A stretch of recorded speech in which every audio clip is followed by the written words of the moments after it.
It is one of the most storied golf tournaments in the world at perhaps one of the most majestic golf courses in the world. Augusta National, of course, just wrapped up another Masters tournament. And while all eyes were on Tiger Woods for him to roar back after a major car accident, it was, alas, at the end, Scottie Scheffler that donned the green jacket. And our very own John McCarthy was there for the sun, covering every turn, every sigh on Amen Corner.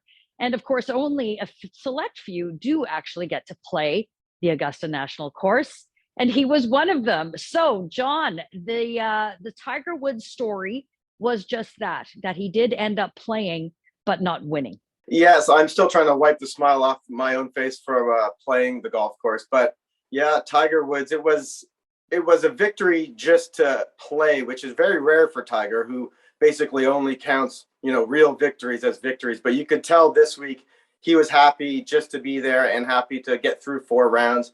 And he had a first round where a really good first round. He beat a lot of players. I mean, he made the cut. And guys like Xander Schauffele, Jordan Spieth, Bryson DeChambeau all missed the cut. It was a very, very difficult week there. And it's amazing what he accomplished. I don't think that people they think of golf and they think, oh, these guys are just walking around hitting a few balls. It's not that arduous. But perhaps when you are someone like Tiger Woods, who just went through major constructive surgery on his leg, his ankle, and all of that, it's a grueling course because you have to walk it. You don't get the John Daly exemption and get driven around in a golf cart. So just that, by virtue of the fact that he was able to physically do it, was pretty extraordinary. No, it was. I mean, before the car accident, he'd had, 4 back surgeries, 4 knee surgeries, a blown Achilles tendon. And then he had about a 50-50 chance of having part of that leg amputated 14 months ago. So it's incredible to get back.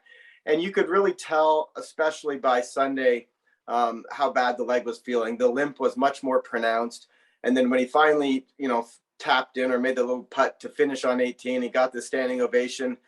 That you could see as he walked out that the limp was sort of worse and worse. He was sort of letting it, finally not fighting it, I guess. And then he gave his post-round interview, and he had a hard time getting off the 1-foot podium that he was standing on. And an Augusta member in a green jacket put his arm out for him, and Tiger wanted nothing to do with any help getting down. But you could really tell that however bad it looked out there, it was feeling much, much worse for him. And the crowd gave him a great, ovation. And the love for Tiger, it has grown. It's funny. This is a guy who was the most famous man in the world maybe 20 years ago. And if anything, he's more popular today than he was then.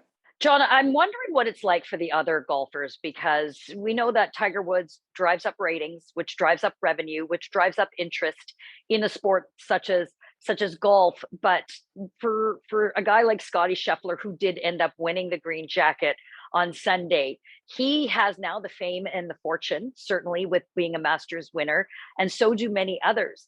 But what is it like for the other golfers when the narrative is really all about Tiger? Yeah, it's hard to say because he's such a unique case where in most times they don't really want to talk about other players. Golf's a very individual sport. You kind of have to be that type of person to excel in it. But with Tiger, it did seem a bit different. I mean, the guys were open to talking about it. They have a lot of gratitude for where he's brought the game of golf. And so a lot of these guys, grew up idolizing Tiger. So there was interest from the players as well. And there's, of course, once Thursday starts, these guys want nothing more than to perform themselves, but there is more. They're more willing to talk about Tiger than they would be, any other player in the field. That's for sure. Well, as you covered every chip and putt for our Sun readers, you were one of the privileged few that got the opportunity to actually play the golf course yourself. Augusta National, as I said before, is majestic. It's storied. And maybe some of our viewers don't know this, but you are one heck of a golfer yourself. But a course such as Augusta National can even make the best fall to their knees. So how did you fare?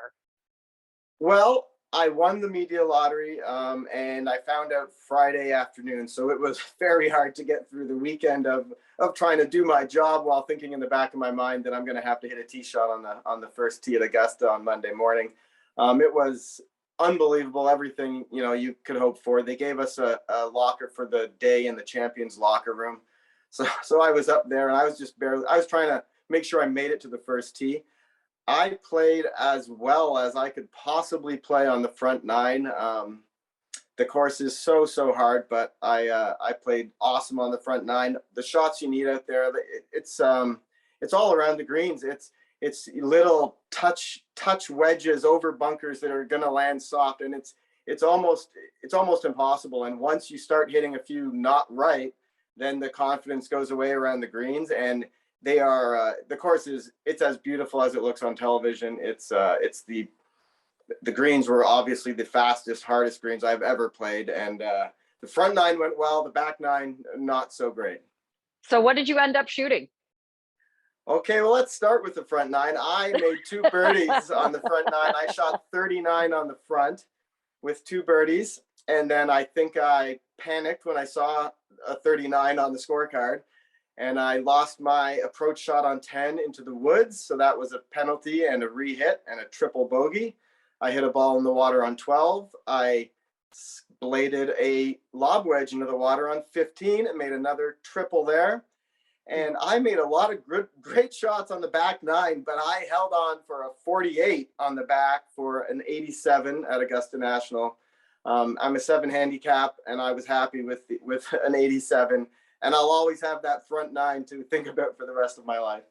Well, I golfed with you before, John, and I've always said, you're ready for the tour nonetheless. But I want to ask you about, even for those that are not golf fans, but they do tune in to watch, particularly Tiger Woods, they always hear about Amen Corner. You played it. Is it as brutal and vicious as it's made out to be? So the thing with Amen Corner is, it's so famous. The holes are incredibly designed, but they're designed that you can really score well there, or you can have a disaster there. That's what makes it so interesting. 11 is a brute for sure, and I did exactly what a lot of a little worse than the guys do, but the same. I was in the middle of the fairway, but it's so hard to aim at that green because the water is left, so I bailed out right, and that was my first chunk chip of the day. I made a double on 11, and that's when you start missing your chips around there, it really gets in your head. And then on 12, I hit it into the water at the famous par 3 12, but I dropped it to 50 yards out. The caddy says, "Where do you like?" Because you can drop it basically anywhere back from the pin to where it went in the water. I dropped from 50 yards, and I got up and down for a bogey after hitting it in the water, so that was amazing. And then on 13, I hit my drive in the only spot you can hit it, which is left of the creek. I punched it out. I hit a 5-wood to the back bunker, and I made a par from left of the creek on 13, which is maybe the greatest par I've ever made in my life. So Amen Corner actually went okay for me, even though I had a double bogey, a bogey, and a par. But I left 13 feeling very happy with it. Again, the day was incredible, and just being in that champions locker room. I shared the locker I had was Claude Harmon and Tom Watson's locker. Wow. Well, we know that you only can take a mental image of it, because we'd be showing all your selfies of you down on the course. But Augusta has very specific and quite rigid rules. Was that tough to navigate? I mean, I certainly know the pros are used to it, and there's probably been a few violations in the past, but there's a rigidity. I mean, golf is all about rules, there's no question. But Augusta seems to be a next level. It is. And there is people that, have maybe a problem with the strict rules there. But the way I look at it, to get something that perfect and that beautiful, it's like the same philosophy that they made that course what it is the same philosophy they put into these rules. So you can't, in my mind, you can't have a course like that without without those rules. So I'm okay with them. I was going to follow anything they told me. And it's also, once you're in there, they treat you great. I mean, for the patrons there, they get $4 beers are $4, and hot dogs. I didn't really look, but they're like $2 or something. So they're not out gouging you, and everyone you talk to is very helpful. They just have rules like no cell phones in there, and you're expected to follow them. But if you do, it's like paradise in there. It's funny, the no cell phones though. I went to try and look for a point and shoot camera when I found out I was playing, because I knew I couldn't bring my cell phone in. No point and shoot cameras at Walmart, Target, or Best Buy, because they were all sold out, I think, by spectators who didn't know the rules and got turned around at the gates and went looking for a camera. But on a whole, I'm okay with the rules. Golf, it's a private club. They're inviting us in there. They don't have to hold this tournament. They don't have to let guys like me play the course. So I look at it as it's a private course. They can make their rules, and if they invite you in, you just better follow them.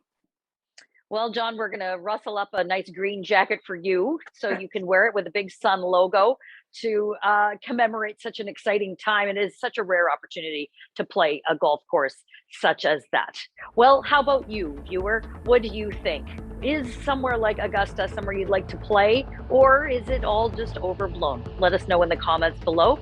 And don't forget to subscribe to our YouTube channel.